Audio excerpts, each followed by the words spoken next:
हम आर्ग्यूमेंट पे बात करेंगे आज कि हम आर्ग्यूमेंट करने लगते हैं।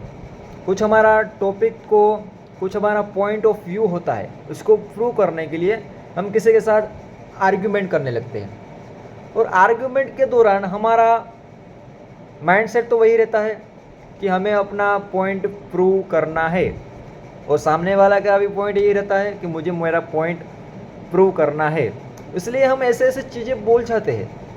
जब हम पॉइंट प्रूव करने जाते हैं तब हम ऐसे ऐसे चीज़ें बोल जाते हैं कि जो रियल में एग्जिस्ट भी नहीं करती, जो जिसका कुछ लॉजिक भी नहीं बनता, वैसे चीज़ें बोलते हैं सिर्फ अपना पॉइंट प्रूव करने के लिए। लेकिन मेरे दोस्त, उसका माइंडसेट कभी नहीं बदलने वाला। वो जो सोचेगा वही सोचेगा। तुम वर्ड से उसको नहीं बदल सकते, उसको स्पीक करके नहीं बदल सकते। सेम मेरे साथ भी सेम प्रॉब्लम था दोस्त। मैं भी अपना ओपिनियन रखता था और कोई नहीं समझता था, तो कितनी बार भी उसको समझा लो वो कभी नहीं समझेगा। ठीक है, फिर मेरे हाथ लगी एक बुक जिसका नाम था the laws of human nature. क्या था नाम जिसका नाम? ये वाली बुक देखो, क्या है? The laws of human nature. ठीक है, ये मुझे हाथ लगी और मुझे एक पॉइंट उसमें पढ़ने को मिला, जो मैंने इधर लिखा हुआ है कि argument not change other people's mindset. मतलब जो आर्ग्यूमेंट है वो कभी किसी और का, पीपल का माइंडसेट बदल ही नहीं सकती, किसी और इंसान का माइंडसेट बदल ही नहीं सकती आर्ग्यूमेंट। ठीक है, वो मैंने समझा वहाँ से। तो बदल क्या सकता है? Term of their self interest and the self opinion they need validate. मतलब उसका ऐसे तुम्हें बात करनी है कि उसका सेल्फ इंटरेस्ट हो और सेल्फ ओपिनियन भी उसका उसमें इन्वॉल्व हो। ऐसे तुम बात करोगे अलग अलग तरीके से, तो तुम्हारा पॉइंट वो समझेगा और क्लियर मानेगा। सीधा आर्ग्यूमेंट तुम करोगे तो वो तुम्हारी बात कभी नहीं समझेगा, वो अपना ही पॉइंट पकड़ के खड़ा होगा। इसलिए तुम्हें क्या करना है, उसका सेल्फ इंटरेस्ट दिखाना है, उसका सेल्फ ओपिनियन देखना है, उसके बाद उसके अकॉर्डिंग तुम्हें बात करनी है। ठीक है, वही होगा। आर्ग्यूमेंट से तुम उसको नहीं जीत सकते, लेकिन ऐसे मैनिपुलेटिव तरीके से तुम उसको जीत सकते हो या तुम्हारा पॉइंट प्रूव कर सकते हो। ऐसा तो नहीं कहूँगा कि मैनिपुलेट तुम्हें नहीं करना है, तुम्हें सिर्फ अपना पॉइंट समझाना है। तो तुम आर्ग्यूमेंट से करोगे तो तुम्हारा ही नुकसान होगा, तुम्हारा माइंड खराब होगा, उसका भी माइंड खराब होगा और तुम आर्ग्यूमेंट करते रहोगे। लेकिन दूसरा मैं ऑप्शन तुम्हें दे रहा हूँ कि तुम उसका ओपिनियन देखो, क्या ओपिनियन है उस पर सोचो, उसके बाद उसका इंटरेस्ट क्या है वो देखो, उसके बाद अपना पॉइंट उसको दिखाओ। एकदम सॉफ्ट वोकन में सब काम करना। ठीक है, चिल्लाना नहीं है, एकदम सॉफ्टली काम करना है, ताकि तुम एक समझदार इंसान दिख पाओ और तुमसे लोग अच्छे से बात करें, तुम्हारा ग्रुप सर्कल बढ़े और तुम एक समझदार इंसान की तरह दिखो और तुम्हारा डेवलपमेंट हो, तुम्हारा माइंड का डेवलपमेंट हो, तुम पैसा कमाओ और ज़िंदगी मज़े में गुजारो। ठीक है, इसलिए मैं ये बोल रहा हूँ। और people are responding to your energy and ever more than to your words. क्या? पीपल जो है, जो तुम वर्ड्स जो बोलते हो उस पर डिपेंड नहीं करते हैं, सबसे ज़्यादा वो डिपेंड करते हैं तुम्हारी एनर्जी क्या है।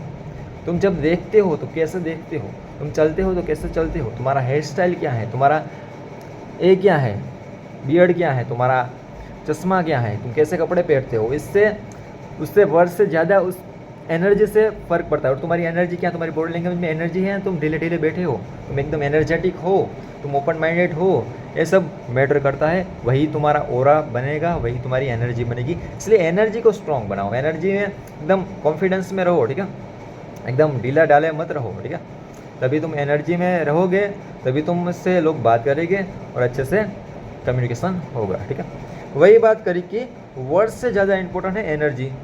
और दूसरी बात, एक बहुत इंपॉर्टेंट बात आई कि तुम्हें क्या करना है, you will also become humble. तुम हम्बल कब बनोगे?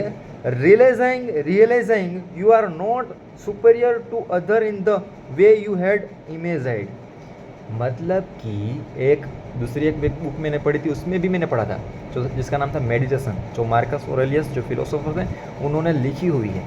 उन्होंने एक बात करी थी कि तुम किसी से सुपीरियर नहीं हो। ठीक है, तुम इस ज़िंदगी में, इस लाइफ में आए हो वैसे ही करोड़ों इंसान, लाखों इंसान, ये यूनिवर्स कितना बड़ा है, ठीक है, और यूनिवर्स से उसमें गैलेक्सीज है, ठीक है, गैलेक्सीज बहुत सारी है उसमें, तो उसमें भी कई सारे लोग होते, एक अपना गोला है, उसके अलावा कोई भी गोला होगा, लेकिन हम अपने गोले की बात करेंगे, हमारा अस्तित्व की बात कर रहा हूँ मैं, उसमें भी लाखों जीव है, ठीक है, उसमें से हम छोटी सी चीज़ है, ठीक है, अगर यूनिवर्स लेवल पे देखेंगे तो हम दिखेंगे भी नहीं, ठीक है, इतनी बड़ी गैलेक्सीज है, उसमें गैलेक्सी में उतने सारे यूनिवर्स है, ठीक है, उसमें तो हम दिखेंगे भी नहीं, इसलिए मैं दिखा रहा हूँ कि हमारा जो अस्तित्व है, हम कोई दूसरे इंसान से सुपीरियर नहीं है, जो हम सोचते हैं वही दूसरे इंसान सोचते हैं, जो दूसरा इंसान सोचता है वही तीसरा इंसान सोचते हैं, ठीक है, इसलिए ईगो लेने की कोई ज़रूरत नहीं, क्योंकि हम किसी से सुपीरियर नहीं है, वो भी जी रहा है, वो भी लाइफ काट रहा है, हम भी लाइफ काट रहे हैं,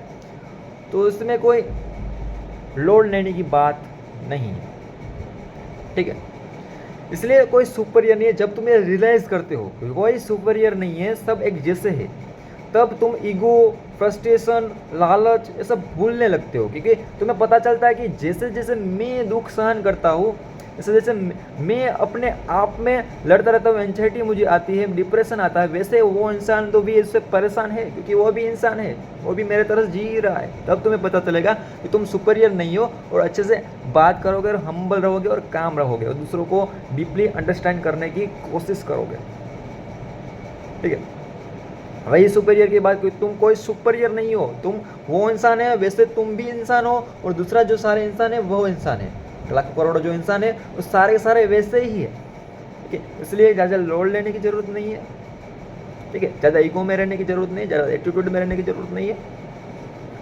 काम रहो और लोगों को समझने की कोशिश करो, और अपने काम से काम, अपने फोकस में रहो और अपना गोल हासिल करने की कोशिश करो, क्योंकि लाइफ को भी मीनिंग भी तो देना है, ठीक है, मिलते हैं।